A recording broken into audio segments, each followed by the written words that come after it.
జగన్ హయాంలో జరిగిన స్మార్ట్ దోపిడీ, స్మార్ట్ మీటర్ల పేరుతో దాదాపు 18,58,000 స్మార్ట్ మీటర్లు వేయించి 5,000కు పైగా 5,692 కోట్లు ఎంతో, అది కూడా సిడి సాయి ఎలక్ట్రికల్స్కి ఇచ్చిన టెండర్ల ఆధారంగా ఆయన కోట్ల రూపాయలు దోచేశారు. 5,000 కోట్లకు పైగా అనేది ప్రధాన ఆరోపణ.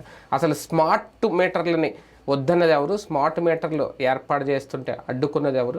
ఇప్పుడు ఈ స్మార్ట్ మీటర్ల పేరుతో స్మార్ట్ దోపిడీ అనే చేస్తున్న ఆరోపణలు కనుక అసలు కారణం ఏంటి? ఇది అంశం మీద చర్చించే ప్రయత్నం చేద్దాం. సార్, అసలు ఏం జరిగింది? నిజంగా ఈ స్మార్ట్ మీటర్ల పేరుతో డిస్కమ్లకి భారీగా నష్టం వచ్చేలాగా జగన్మోహన్ రెడ్డి గారు అదేంటి షిరిడి సాయి ఎలక్ట్రికల్స్కి టెండర్ ఇచ్చి కావాలని, అది కూడా ఈయనకి సంబంధించింది అనేది చేస్తున్న ఆరోపణ.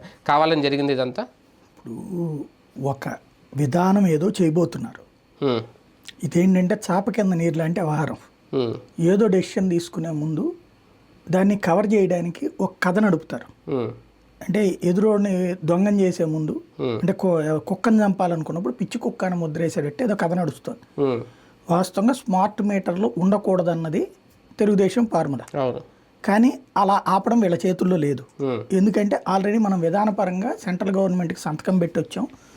దానికి గాను స్మార్ట్ మీటర్లకి ఓకే అన్నటువంటి, అంటే కేంద్ర ప్రభుత్వం ఏమి నువ్వు ఈ ఉచిత విద్యుత్ ఇవ్వద్దని చెప్పట్లా, ఏ సంక్షేమం ఇవ్వద్దంట్లా, ఇంటింటికి తలా 100 కనెక్షన్లు ఫ్రీగా ఇస్తానని ఇచ్చుకో, మీటర్ వేసుకో, మీటర్ వేసుకుని ఎన్ని యూనిట్ల కరెంట్ వచ్చింది, ఎన్ని యూనిట్లు వాడారు, దానికి డబ్బులు కట్టే.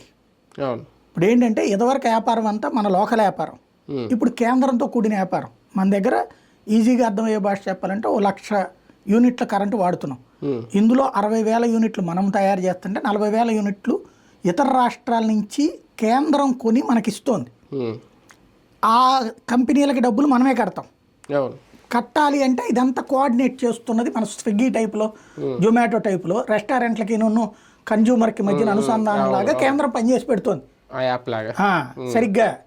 అలా చేస్తున్నటువంటి సందర్భంలో ఏం తేలిందంటే వాళ్ళకి డబ్బులు ఎగ్గొడుతున్నారు ప్రభుత్వాలు. ఎందుకు ఎగ్గొడుతున్నారు అంటే వీళ్ళు ఉచితాలు ఇస్తున్నారు.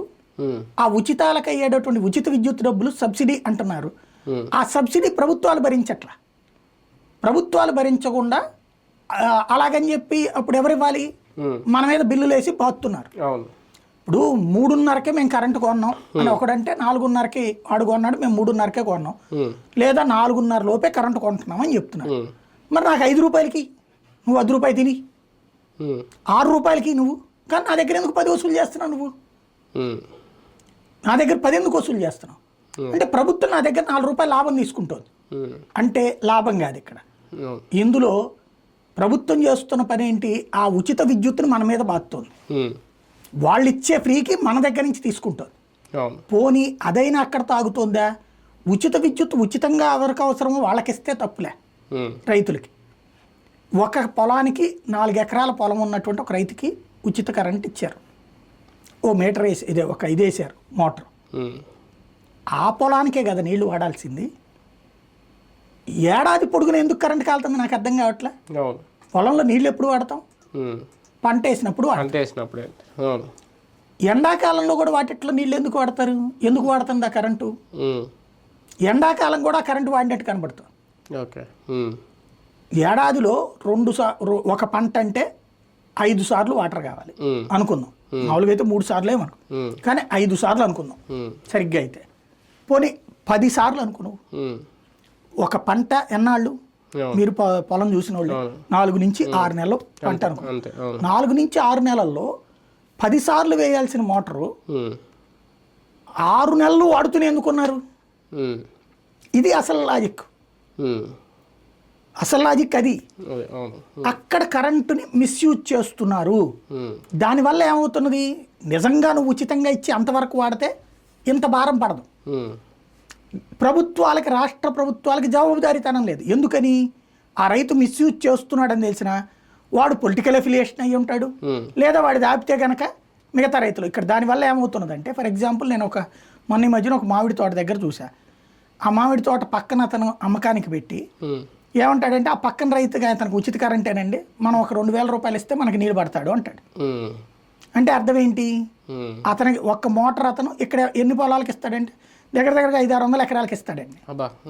అంటే ఒక్క రైతు తీసుకునే దాంతో 500-600 ఎకరాలకి వెళ్తున్నాయి. ఒక రకంగా విద్యుత్ చౌర్యం కూడా జరుగుతుంది అక్కడ. అదే చౌర్యం యాక్చువల్గా. ఇప్పుడు దాంట్లో ఈ డబ్బులు ఎవరికి వెళ్తున్నాయి? ఆ రైతుకి వెళ్తున్నాయి. ఉచిత కరెంట్ వేయించుకున్న రైతు హీరో అక్కడ. ఒకప్పుడు కనుక మనకి ఫోన్లు లేని రోజుల్లో ఎవడింట్లో ఫోన్ ఉంటే వాడే హీరో. అట్లాగా ఉచిత కరెంట్ వేయించుకున్నాడు హీరో. అది రాజకీయ రికమెండేషన్తో ఉచిత కరెంట్ వేయించుకున్నారు అనమాట. ఆడి దగ్గరికి వస్తే మనం వెళ్ళి అక్కడే కట్టుకోవాలి. ఇది ప్రభుత్వానికి పెద్ద భారం అవుతున్నది. కేంద్రం అందుకని ఏం చెప్పింది, నువ్వు మీటరే, స్మార్ట్ మీటర్, ప్రతి దానికి స్మార్ట్ వేస్తావా హార్డ్ వేస్తావా నీ ఇష్టం, మీటర్ వేసి ఎంత అవుతుందో లెక్క చూసుకోను. ఓ రకంగా చెప్పాలంటే పిల్లాడు సరిగ్గా చదవట్లేదని చెప్పేటటువంటి టీచర్ గారు తల్లిదండ్రులకు ఇచ్చేటటువంటి సూచన, ఏమని మీ పిల్లాడు సరిగ్గా ఉండట్లేదు, నువ్వు సరిగ్గా చదివించి ఇంటి దగ్గర అని ఎట్ట చెప్తారు. నీ ఉచిత కరెంట్ అన్నటువంటి దారి తప్పుతోంది కాబట్టి దానికి అప్పుడు ఏమంటారు పిల్లలకి, నువ్వు దగ్గరుండి తీసుకొచ్చి వదిలిపెట్టేళ్ళు అని చెప్తారు. అట్లాగే దగ్గరుండి చూసుకోవయ్యా అని చెప్పారు. దానికి మాట ఏమం కదా మనం. అందుకని ఏం చెప్పారంటే ఒక ప్రోత్సాహం ఇచ్చారు జగన్కి. ఏమని, ఎవరైనా సరే దేశంలో స్మార్ట్ మీటర్లు పెట్టేటటువంటి వాళ్ళకి 0.5% FRBM నిబంధనల ప్రకారం అప్పు ఎక్స్ట్రా తీసుకోవడానికి ఇస్తాం. మామూలుగా 3% అప్పు, 0.5% తీసుకోవడానికి పర్మిషన్ ఇస్తామన్నారు. ఆంధ్రప్రదేశ్ వెళ్ళి అక్కడ సంతకం పెట్టి వచ్చింది. అందువలన 0.5% లోన్ ఎక్కువ తీసుకుంది. అప్పట్లో FRBM నిబంధనలకు ఎక్కువ లోన్ తీసుకున్నారు. చాలా రాష్ట్రాలు వ్యతిరేకించినట్టు స్మార్ట్ మీటర్ల ఏర్పాటు బీజేపీ ఏతర పాలిత రాష్ట్రాలన్నీ వ్యతిరేకించినాయి. బీజేపీ పాలిత రాష్ట్రాలన్నీ పెడుతున్నాయి. అయితే నిదానంగా పెడుతున్నారు. బీజేపీ పాలిత రాష్ట్రాలు కూడా కొన్ని చోట్ల పెట్టట్లా. ఫస్ట్ పెట్టేసింది ఇక్కడ, అది ఇక్కడ నడుస్తున్నది. దాన్ని ఇక్కడ అసలు పాయింట్ ఏంటంటే అలా పెట్టడాన్ని వీళ్ళు ఇప్పుడు మరి సపోర్ట్ చేయాలా వ్యతిరేకించాలా, తీసేపిస్తారా వీళ్ళు? మేబీ ఇప్పుడు ముందు ఈ వార్తలు రాసి సిడి సాయికి తాకట్టు పెట్టేశాడు జగన్మోహన్ రెడ్డి, వాళ్ళేమో స్మార్ట్ మీటర్లకు పెట్టేశారు కాబట్టి తప్పట్లేదు అని ఏదో కవర్ చేయడానికి గేమ్ నడుపుతున్నట్టు ఆ వార్తలు చూస్తాం. అంటే స్మార్ట్ మీటర్లో కనుక మళ్ళీ తీసుకొస్తే ఇలాగ అక్రమాలు జరుగుతాయి, ఎవరో కంపెనీకి టెండర్ ఇవ్వాలి. ఇప్పుడు సిడి సాయి ఎలక్ట్రిక్ ఎలా టెండర్లు ఇచ్చి వీళ్ళు ముందుగానే అదేదో 15 రోజుల్లో రివ్యూ చేసి 5 టర్మ్స్లో ఏదో ఇవ్వాలంట కదా డబ్బులు. ఒకసారి మీటర్ వేసిన తర్వాత రీడింగ్ వచ్చిన తర్వాత ఇలా దశల వారీగా రిలీజ్ చేయాలట. అవన్నీ 15 రోజుల్లో సాధ్యం కాదు అని తెలిసినా సరే దాన్ని ఏర్పాటు చేయడం, ఇప్పుడు అదంతా ఒక గేమ్ టీడీపీ ప్రభుత్వం. ఇవన్నీ అవ్వదు మనం చేయాలంటే అని చెప్పడం రామా అండి. ఇప్పుడు పెన్షన్లన్నీ 4 నుంచి 6 రోజులు ఇచ్చాడు, 6వ తారీఖు దాకా. మనం ఏమన్నా ఒక్క రోజులో చేస్తామని నిత్యంగా, మరి సాధ్యం కాదా? అవి సాధ్యం కావా స్మార్ట్ మీటర్లు? అక్కడ ఉండేది ఎవరు? ప్రతి 100 ఏళ్లకి ఒక బిల్లు ఇతను ఉన్నాడు కదా, అతనే కదా, అతనికి అప్పచెప్తే సరిపోతుంది కదా. మీటర్ వచ్చి పెడతారు, పెట్టిన తర్వాత బిల్లు చెక్ చేసే అతను 15 రోజుల్లో వస్తాడు. 100 ఏళ్ళకి వచ్చాడు కదా, దానికి ఇంకేం పెద్ద నెట్వర్క్ కావాలి? దానికి ఎందుకు సాధ్యం కాదు నాకు అర్థం కాలే. మనుషులు లేరు దానికి? కరెంట్ డిపార్ట్మెంట్ ఏఈలు డిఈలు రానక్కర్లా దానికి. ఏఈకి డిఈకి అప్పచెప్తే అసలు ఎన్ని వేస్తారు నాకు అర్థం కాల. మ్యాక్సిమం ఓ వారంలో 100 వేసారు అనుకుందాం, లేదు 1000 వేసారు అనుకుందాం. 1000 ఇళ్ళు ఎంత? ప్రతి 100 ఏళ్ళకి ఒక ఇతను ఉంటాడు కదా, చాలరా? ఎందుకు చేయలేరు వాళ్ళు? జరిగిపోయింది. ఇందులో 2 కోణాలు కనబడుతున్నాయి. ఒకటి, షిరిడీ సాయి వాళ్ళకి టెండర్ క్యాన్సిల్ చేసి తమ వాళ్ళకి ఎవరికన్నా ఇచ్చుకోవడం, టీడీపీ వాళ్ళకి ఎవరికన్నా ఇచ్చుకోవడం. లేదా షిరిడీ సాయికి నువ్వు జగన్కి డబ్బులు ఇచ్చేసావు మాకు కూడా కొంత ఇయ్యని చెప్పడం పరోక్షంగా.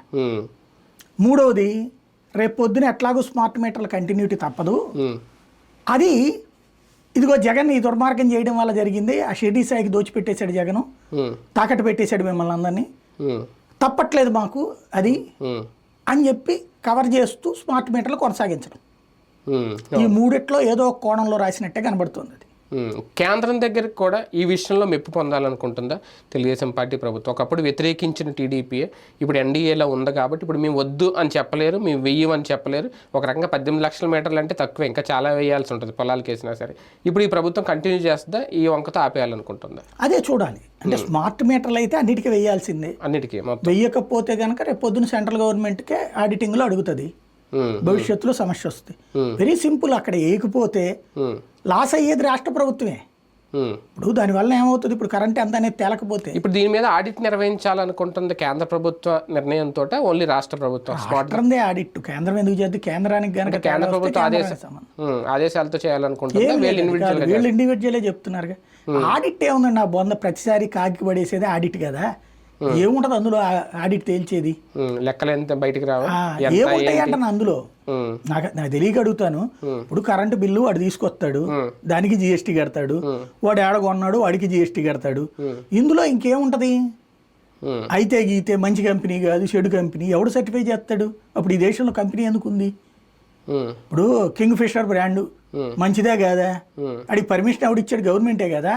లేకపోతే అదేదో బీర్లు బోర్లో ఇవో అమ్ముతున్నారు, అది కూడా నువ్వు పర్మిషన్ ఇస్తేనే కదా స్టేట్ గవర్నమెంట్. గవర్నమెంట్ పర్మిషన్ ఇచ్చిన తర్వాత ఇక మంచిదే చెడదని చెడదన్నప్పుడు తీసేయి, సీజ్ చేసి రీజన్ చూపించి, ఎందుకు ఇంకా అందులో?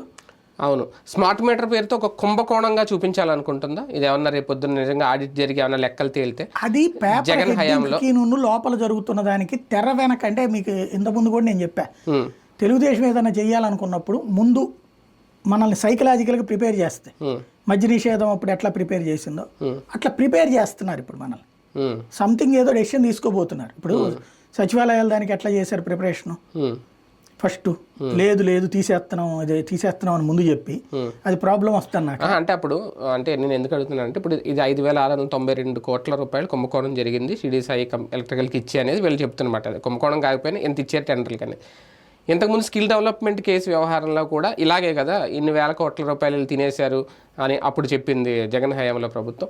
ఇప్పుడు కూడా ఆ తరహా స్కెచ్ అన్న వేస్తున్నారు. ఇది ఒక కుంభకోణం అన్న చూపిస్తారా భవిష్యత్తులో అంటున్నాను. ఇప్పుడు దానికి దీనికి తేడా ఏంటంటే, అక్కడ సిమెన్స్ అనేటటువంటి సంస్థ తను చెయ్యలా, తనది కాదు. ఆ సిమెన్స్లో పనిచేసినటువంటి వాడు ఒకడు వేరే కంపెనీ పెట్టుకుని, వాడు డిజైన్ టెక్ అనేటువంటి సంస్థ పెట్టుకుని సిమెన్స్ పేరుతోనేమో జీవో ఇచ్చి డిజైన్ టెక్ పేరుతో చెక్కులు ఇచ్చారు. అసలు ఒరిజినల్ సిమెన్స్ నాకు సంబంధం లేదు మీ రాష్ట్రంతో, కాబట్టి అది క్రైమ్ అవుతుంది. ఇది షిరిడి సాయి అనేటువంటి తీసుకుంది రాష్ట్ర ప్రభుత్వంకే టెండర్లలో పిలిచితేనే వెళ్ళింది. అది టెండర్లలో ఓకే అయ్యింది, చట్టబద్ధంగా ఓకే అయింది, డబ్బులు రిలీజ్ చట్టబద్ధంగా అయింది. ఇందులో కుంభకోణం ఏం చూపెడతారు? పోనీ ఎక్కువ రేటుకి తక్కువ రేటుకి. ఆ మొక్క ప్రభుత్వం డిసైడ్ చేసిన తర్వాత ఇంకా ఎక్కువ తక్కువ అనే పాయింట్ ఏముండదు, ఏముండదు. వాటి కాబట్టి కంపెనీ అని చెప్పడం కాదు, దాని వెనకాల సంథింగ్ ఏదో ఉంది. స్మార్ట్ మీటర్లు కంటిన్యూ చేస్తుండటము, లేదా స్మార్ట్ మీటర్ల సిస్టమ్ తీసేసేయడానికి ఈ వంక చూపెట్టడము, ఈ వంక చూపెట్టి దాన్ని రద్దు చేస్తూ ఇప్పట్లో స్మార్ట్ మీటర్లను లేకుండా, ఇప్పట్లో స్మార్ట్ మీటర్లు అనేటువంటిది పెట్టే పని లేకుండా చూడటం. అంటే ఈ నిర్ణయాల వల్ల డిస్కమ్లకి భారం అవుతుంది అని అంటే కనుక దీన్ని రద్దు చేస్తారా? అది కనుక నిరూపించగలిగితే. ఇది లేకపోతే డిస్కమ్లకి భారం అవుతుంది. అసలు ఒరిజినల్ గా అసలు భారం ఎప్పుడవుతుంది? స్మార్ట్ మీటర్లు వేసినప్పుడు ఎంత వాడుతున్నారో తెలిసిపోతుంది. తెలియకపోతే ఏమవుతుంది? దోపిడీ జరిగిపోతుంది. విద్యుత్ చౌర్యం జరుగుతుంది. వాస్తవంగా చెప్పాలంటే పోలీస్ లేకుండా పోలీస్ స్టేషన్ నడుపుతున్నారు. అది ఇప్పుడు అట్లా చేద్దామని మేబీ ఒక కోణం అయ్యి ఉండొచ్చును. గ్రౌండ్ లెవెల్లో ఉన్నటువంటి వాళ్ళు ఎక్కువ మంది తెలుగుదేశం పార్టీకి సంబంధించిన వాళ్ళ చేతుల్లో వాళ్ళు ఉన్నప్పుడే కదా అది పెట్టింది. ఉచిత విద్యుత్ అనేది రాజశేఖర రెడ్డి పెడితే తర్వాత తెలుగుదేశం వచ్చినప్పుడు వాళ్ళకి ఎక్కువ మందికి ఇచ్చుకున్నారు. రాజశేఖర రెడ్డి ఉన్నప్పుడు కాంగ్రెస్ వాళ్ళకి ఇచ్చారు ఎక్కువ మందికి ఉచిత విద్యుత్తు. చంద్రబాబు వచ్చినప్పుడు వాళ్ళకి ఇచ్చుకున్నారు. ఇప్పుడు ఆ ఉచిత విద్యుత్ తీసుకునే రైతుల నుంచి ఓట్లు సాధించారు ఇట్లాగా. కాబట్టి రేపు పొద్దున ఉచిత విద్యుత్ వాళ్ళకి ఈ మీటర్లు పెడితే వాళ్ళు నష్టపోతారు కాబట్టి లెక్క తెలిసిపోతుంది. ఇప్పుడు ఒక ఎకరాకి ఎన్ని నీళ్లు ఎంత వాడాలి, 100 యూనిట్ల 200 యూనిట్ల తేలిపోతుంది అక్కడ. అంతకంటే ఎక్కువ వాడుతున్నారంటే ఆ రైతు దాన్ని మిస్యూజ్ చేస్తున్నాడని, ఆ చర్యలు తీసుకోవాలంటే తమ పార్టీ వాళ్ళ మీద చర్యలు తీసుకోవాల్సి వస్తుందని ఇలా రాసి తద్వారా ఈ స్మార్ట్ మీటర్ని ఆపేసి దానికోసం ఆ తర్వాత మళ్ళీ ఇక దాని మీద టెండర్లు పిలుస్తాం ఇవన్నీ అని ఒక 4-5 ఏళ్ళు నడిపితే సైలెంట్గా చేద్దామని ఏమన్నా అనుకుంటున్నారా? అది ఏదో నడుస్తుంది. మొత్తానికి ఒక పెద్ద స్కెచ్ వేస్తున్నారా స్మార్ట్ మీటర్ల వ్యవహారంలో? ఇందులో మధ్యలో జగన్ హయాంలో జరిగిన దోపిడీ అనో స్మార్ట్ మీటర్ల పేరుతో ఆయన దోచేశారని చెప్పాలనుకుంటున్నారు. అసలు స్మార్ట్ మీటర్లు వేస్తారా, కంటిన్యూ చేస్తారా, లేదంటే స్మార్ట్ మీటర్లు తీసేసే ఆలోచన ఆ ప్రక్రియ అన్న చాప కింద నీరులా కొనసాగుతుందా? చూద్దాం.